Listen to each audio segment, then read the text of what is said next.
తండ్రి సుఖం కోసం రాజ్యాన్నే వదులుకొని బ్రహ్మచర్యాన్ని స్వీకరించి భీష్ముడిగా పేరు పొందిన దేవవ్రతుడి త్యాగం గురించి ఏమని వర్ణించాలి?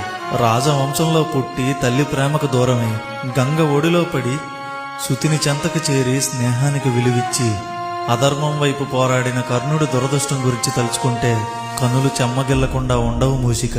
రాజ్యం మీద మక్కువతో సోదర సమానులైన పాండవుల్ని లక్కతో చేయించిన ఇంటిలో పెట్టిన దుర్యోధనుడి దుర్బుద్ధి గురించి రాస్తుంటే మనసు చెలించిపోయింది మూషిక.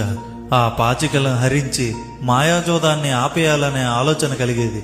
నిండు సభలో ఒక స్త్రీమూర్తికి అన్యాయం జరుగుతుంటే ఆ సభలో అంతమంది పెద్దలున్నారు, ఒక్కరు కూడా ఎదిరించలేకపోయారు. ఆ క్షణం అక్కడ నేనుంటే బావుండేదనిపించేది మూషిక. మోసం చేసి కౌరవులు గెలిచినా సరే ఓడినందుకు అజ్ఞాతవాసం అరణ్యవాసం చేసిన పాండవులు మహాపురుషులని కొనియాడబడ్డారు. పద్మవ్యూహంలో చిక్కుకొని విలయత